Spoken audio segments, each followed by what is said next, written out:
Let's head back to the voicemail of Truth and Reason. Hearing all the reports from the media talking about, our offensive inconsistencies with false starts, pre-snap penalties, and everything coming out of training camp, do you think it's because of the lack of preparation with the backup tackles, guard, center, and Dickerson's not really preparing them, our second stringers, our third stringers, fourth stringers? Is it because of Andy that they're not doing well and they're not really focused? Like, at the end of the day, we did want him to come here, and we've never heard anything negative about him. I just wanted to see, is it his fault that they're not prepared, or is it the players' fault? Because it's kind of starting to pile up, in my honest opinion.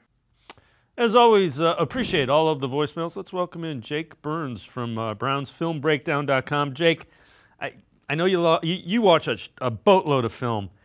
Is it still too early to say, oh, it's this guy's fault, or it's offensive line play is about five guys on the same page. It's a new scheme. It's a new coach. So it may take a little bit of time. Is it that, do you think?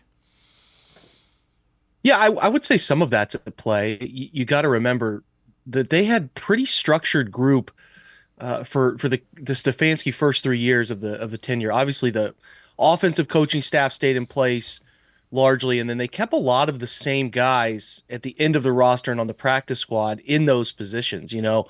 Think back to the story of Michael Dunn and Blake Hansen, some of those guys. That was 4 years ago now. Now, obviously, Blake Hansen moved on, and a few select ones have, but the core group has been intact. Now, this year, you kind of think about the reshuffling of offensive staff, the change of perception of how we're going to do things, moving away from Bill Callahan, and then you think about just a plethora of different players coming into the fold at both tackle. You got to think of like Georgia Fetty, and then you got to think Hakeem Adeniji in place there.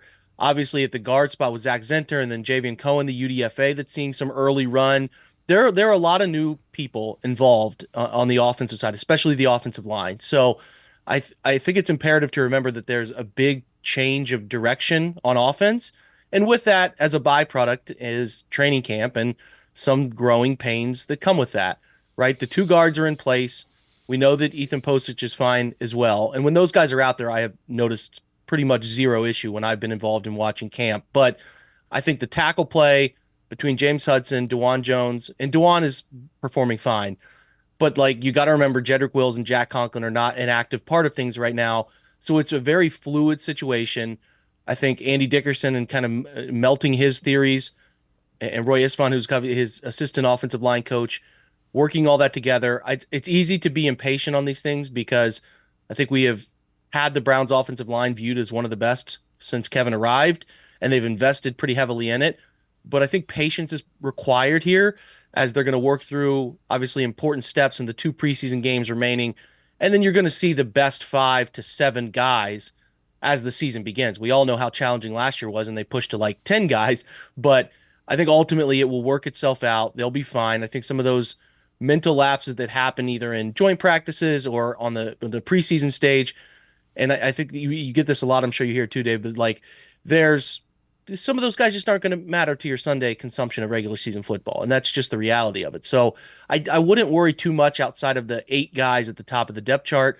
And then if those 8 guys are a problem, which I have not observed so far, I just think that we can get caught like worrying about the minor league structure of stuff. And it's like, that's not going to change the outcome much of what you're watching on Sunday. So I would say valid concern at times, but kind of keeping an eye on the peripherals and what's going on around those guys is a pretty important thing to remember too.